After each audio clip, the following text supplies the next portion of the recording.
Good morning all students. 12th class political science में अपन बात कर रहे थे संसद, लोकसभा व राज्यसभा के बारे में। जैसे बात करें किसी भी देश में लोकतंत्र शासन की बात करते हैं तो वहां दो प्रकार से लोकतंत्र व्यवस्था को देखा जा सकता है। जैसे बात करें अपन भारत जैसे देशों को, भारत ये जो व्यवस्था है, संसदात्मक जो व्यवस्था है ब्रिटेन से ली गई है। भारत और ब्रिटेन जैसे देशों में बात करें संसदात्मक शासन व्यवस्था, यहां पर कौन सी व्यवस्था है? संसदात्मक शासन व्यवस्था है।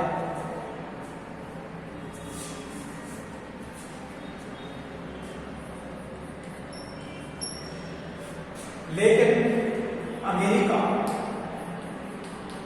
जैसे देशों की बात करें तो यहां पर अध्यक्षात्मक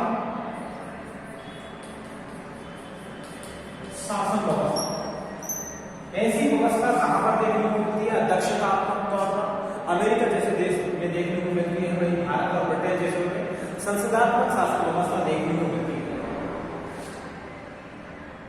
क्योंकि इसमें जो राष्ट्र का जो प्रमुख होता है वो होता है राष्ट्रपति, यहां पे प्रधानमंत्री नहीं होता। लेकिन यहां पर राष्ट्र का जो प्रमुख है, वास्तविक जो कार्यपालक है वो कौन होता है? प्रधानमंत्री। इसी रूप में भारत में कौन सी है? यानी राष्ट्रपति यहां पर भी होता है लेकिन वो औपचारिक रूप में होता है। लेकिन अमेरिका जैसे देशों में राष्ट्रपति की एक अध्यक्षात्मक रूप में होता है। बात करते हैं संसद का गठन।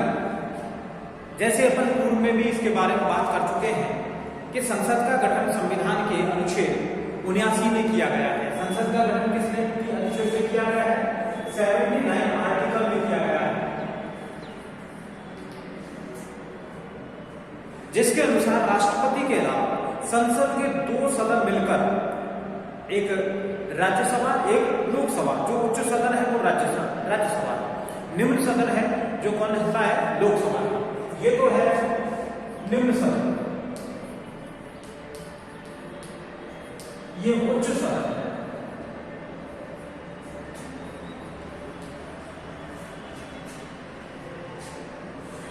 राष्ट्रपति के व्यवस्थापिका के अंग होने के नाते ना क्या क्या कृत्य होने चाहिए या कि क्या क्या इसके कार्य होने चाहिए,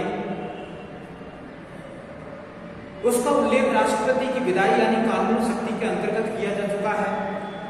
अब हम संसद की प्रक्रिया के दोनों सदनों के गठन और कार्य शक्तियों का अध्ययन अपन करेंगे। जिस प्रकार से बात करते हैं संसद के 79 आर्टिकल, वही इसका जो उल्लेख होता है अनुच्छेद 80 अनुच्छेद 81 में इसका उल्लेख होता है।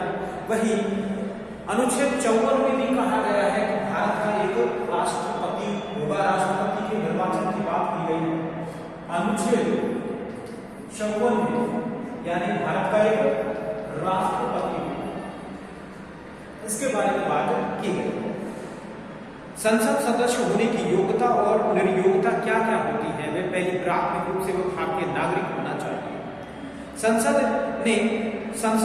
संविधान में संसद का सदस्य होने के लिए निम्नलिखित योग्यता है। पहली प्राथमिकता तो क्या होनी चाहिए भाई? यानी कह सकते हैं कि वो भारतीय नागरिक हो और लंबे समय से देश में यह मांग की जाती है कि देश के सर्वोच्च पदों पर जन्मजात भारतीय ही आसीन होना चाहिए। संविधान में यही प्रावधान किया गया था कि किसी भी देश अन्य देश के लोगों को जो उच्च पद हैं उन पर यानी निर्वाचित नहीं किया जा सकता, चुना नहीं जा सकता है। केवल भारतीय ही उनको जन्मजात रूप में चुना जाएगा। कई देशों में ऐसा प्रावधान भी है, यानी कि भारतीय संविधान में ऐसा उल्लेख अभी तक नहीं है। उसे राज्यसभा के लिए जो न्यूनतम आयु होती है, राज्यसभा की जो आयु की बात करें, राज्यसभा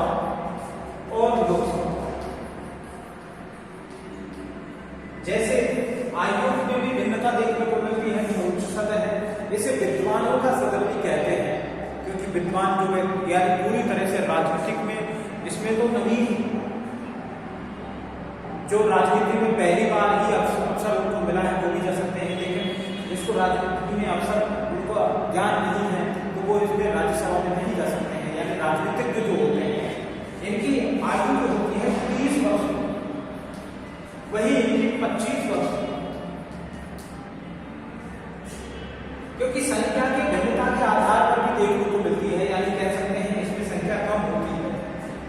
जैसे हमने पहले पढ़ा था, एक तरह से किस रूप में होती है, सभा की तरह होती है, ये समिति की तरह होती है, जो बहुत सारे लोग होते हैं लेकिन सभा में गिने चुने यानी लोग होते हैं।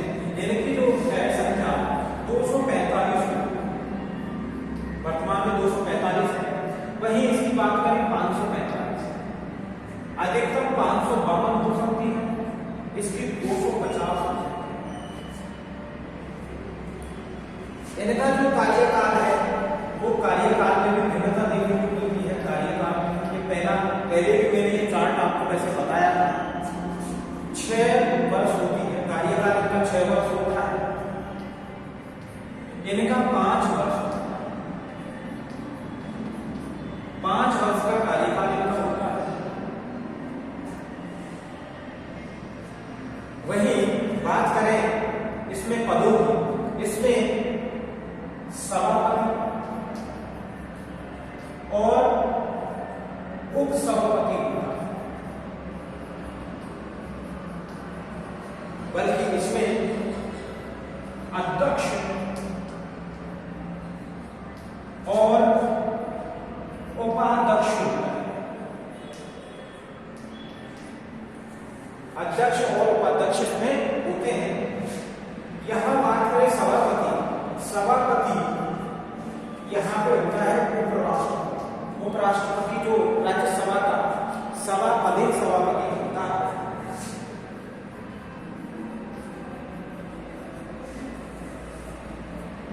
इस तरह से इनमें भिन्नता देखने को मिलती है। उसे राज्यसभा के स्थान पर न्यूनतम 30 वर्ष की आयु, एक लोकसभा में स्थान के लिए न्यूनतम जो आयु है, यानी लोकसभा में जाने वाले जो व्यक्ति हैं, यानी सांसद जो कहते हैं, राज्यसभा के हो या लोकसभा के हो, उन्हें सांसद कहते हैं, 25 वर्ष की आयु होना बहुत जरूरी है। इसके पास अन्य ऐसी योग्यताएं होनी चाहिए जो संसद निर्धारित कर सकते हैं, यानी एक तरह से किसी भी रूप में आपराधिक प्रवृत्ति से ना जुड़े हो, दिवालिया ना हो, इस तरह की योग्यताएं संसद के द्वारा निर्धारित की जाती है। एक बार क्वेश्चन पूछा गया था कि भाई लोकसभा यानी प्रधानमंत्री की आयु के लिए आयु कितनी होनी चाहिए? प्रधानमंत्री के लिए आयु कितनी होनी चाहिए? कितनी होनी चाहिए? 5 वर्ष की होनी चाहिए। कैसे? यानी वो कोई भी राजनीतिक पार्टी जब सरकार में सबसे ज्यादा जब बहुमत मिलता है सरकार बनाने में, तो उनमें से ही एक व्यक्ति को चुना जाता है, जो ज्यादा से ज्यादा एक राजनीतिक दल के में जो व्यक्ति चुनकर आते हैं, उनमें से ही एक व्यक्ति को प्रधानमंत्री चुना जाता है। तो यानी एक तरह से वो अन्य कैंडिडेटों की तरह वो भी प्रधानमंत्री भी उसी प्रक्रिया से आता है। तो इस आधार पर उसकी उम्र यानी उम्र भी कितनी, यानी कार्यकाल 5 वर्ष का होना, यानी 25 वर्ष उसकी उम्र होनी चाहिए। 25 वर्ष पूर्ण होने के बाद वो चुना जा सकता है और कार्यकाल 5 वर्ष का होता है। समय से पूर्व भी यानी भंग की जा सकती है इसको, क्यों? इसलिए इसे अस्थायी सदन भी कहा जाता है। इसे अस्थायी सदन भी कहा जाता है। इसे स्थायी सदन कहा जाता है। अस्थायी सदन क्यों? 5 वर्ष से पूर्व से भंग किया जा सकता है, यानी जब प्रधानमंत्री के द्वारा मंत्री परिषद के यानी मंत्रिमंडल के द्वारा त्याग पत्र दे दिया जाए, ऐसी स्थिति में। वहीं राज्यसभा की बात करें तो राज्यसभा में ये कार्यकाल 6 वर्ष का होता है, लेकिन ध्यान रहे ये स्थायी किसको कैसे है, क्योंकि इसमें जिस व्यक्ति का कार्यकाल एक साथ के लोगों को नहीं चुना जाता, यानी ये जितने भी 245 एक साथ नहीं चुना जाता है, एक साथ डूबते हैं, एक साथ तैरते हैं, ऐसा। लेकिन एक साथ नहीं चुने जाते हैं। इसमें क्या होता है, ये स्थायी सदन है, इसमें जिस व्यक्ति का कार्यकाल, जिस सांसद का कार्यकाल 6 वर्ष का होता है, तो उसको यानी 97 साल में यानी जिसका भी कार्यकाल 6 वर्ष का हो गया उसको यानी सेवानिवृत्त कर दिया जाता है, उनकी जगह दूसरे कैंडिडेटों को चुन लिया जाता है। तो इस तरह से प्रक्रिया होती है। इसके अतिरिक्त कोई विकृत चित्त व्यक्ति यानी पागल व्यक्ति अथवा अनुमोचित दिवालिया या पागल दिवालिया व्यक्ति संसद का सदस्य नहीं हो सकता है। कोई व्यक्ति एक समय में संसद के दोनों सदनों का सदस्य नहीं हो सकता है, यानी या तो राज्यसभा का रहेगा या लोकसभा का रहेगा, या लोकसभा का रह सकता है तो राज्यों की विधानसभा का नहीं सदस्य नहीं रह सकता है। तो इस तरह से एक ही पद पर रह सकता है। कोई भी व्यक्ति एक समय में संसद के दोनों सदनों का सदस्य नहीं हो सकता है। कोई व्यक्ति अधिकतम 2 स्थानों से लोकसभा का चुनाव लड़ तो सकता है, लेकिन उसे एक स्थान पर ही, लेकिन यदि वह दोनों स्थानों पर निर्वाचित होता है या जीत जाता है तो वो 1 माह के भीतर उसे एक स्थान के लिए रिक्त करना होता है, यानी एक स्थान छोड़ना पड़ता है। यही बात ऐसे राजनेता बहुत करते हैं, जैसे अपने प्रधानमंत्री के द्वारा बड़ौदा और वाराणसी से चुनाव लड़ा था। तो इस तरह से यानी 2 जगह से चुनाव उनके द्वारा लड़ा गया, जिसमें एक जगह उनको चुनना पड़ा, जिसमें वाराणसी को उन्होंने चुना। संविधान की 10वीं अनुसूची के अनुसार किसी भी संसद सदस्य को दल बदल का दोषी पाए जाने पर एक दल से दूसरे दल में जब चले जाते हैं ऐसे राजनेता, तो ऐसे दोषी पाए जाने पर उसकी सदस्यता को बर्खास्त किया जा सकता है। ये 10वीं अनुसूची में उल्लेख किया गया है। इसके अलावा सदस्य के चुनावी अपराध यानी चुनावों से जो यानी एक तरह से अपराधों से जो जुड़ा हुआ है, चुनावों से संबंधित, और चुनावों में भ्रष्ट आचरण का दोषी सिद्ध होने की सदस्यता बर्खास्त की जा सकती है। यानी ऐसी संसद के द्वारा ये शर्तें रखी गई है।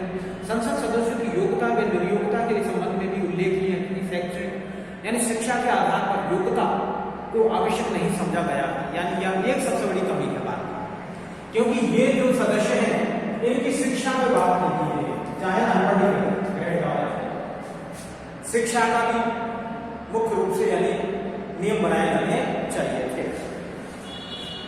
वही एक तो शिक्षा और एक अपराध। आज भी अगर हम देखते हैं तो बहुत से लोग आपराधिक प्रवृत्ति से जुड़े हुए हैं। मैंने एक बार अखबार में पढ़ा था जिसमें दक्षिण भारत की अगर बात करें तो वहां 60% जो लोग हैं, जो राजनेता हैं, आपराधिक प्रवृत्ति से लिप्त थे, यानी आपराधिक तौर पर दोषी थे, लेकिन उनको भी यानी जैसे अवसर दिए गए राजनीति में आने के लिए इन व्यक्तियों को भी रोका जा सकता है कुछ कठोर नियम बनाकर। वही शिक्षा के आधार पर जो यानी शिक्षा निश्चित की जाती है यहाँ की, उसने भाई BA कर रखा है या 12th पास है, इस तरह से यानी एक तरह से उनको शिक्षा निर्धारित की जानी चाहिए, तभी जाकर यानी एक तरह से उनको लड़ने का चुनाव लड़ने का अवसर मिल सकता है। इस तरह की अगर शर्तें लागू कर दें तो भारत में बहुत सारा यानी एक तरह से कह सकते हैं भ्रष्टाचार, ऐसी बहुत सारी दोष यानी निकल सकते हैं, दोष बाहर हो सकते हैं और एक अच्छा लोकतांत्रिक देश बन सकता है। बहुत सारे यानी विदेशी विचारक था, वही भारतीय कुछ विचारक हैं इस चीज को कहते हैं कि भारत में जो लोकतंत्र है वो एक तरह से नवजात शिशु की तरह है। जिस प्रकार से छोटा बालक होता है, वो बालक को अच्छा बुरे का उसको कोई पता नहीं होता, ऐसे ही यहाँ पर है चल रहा है। तो संसद सदस्यों की योग्यता निर्योग्यता के संबंध में ये भी लिखते हैं कि शैक्षणिक योग्यताओं को आवश्यक नहीं समझा गया है, यानी अनपढ़ी क्यों ना हो। जबकि राजस्थान सहित अनेक राज्यों में स्थानीय स्वशासन में चुनाव लड़ने के लिए न्यूनतम योग्यता को आवश्यक माना गया है। यानी जैसे सरपंच का जो चुनाव लड़ेंगे तो 10वीं पास होना चाहिए, महिलाओं को 8वीं पास होना जरूरी है। तो इस तरह से यानी स्थानीय निकायों में यानी एक राजस्थान एक ऐसा राज्य है जिसमें ऐसे प्रावधान किए गए हैं शिक्षा के संबंधित। ये लोकसभा और राज्यसभा ऐसी यानी जो बड़ी संसद सदन है उनमें यानी ये भी निश्चित किया जाना चाहिए। सपा इसके बारे में बात कल करें।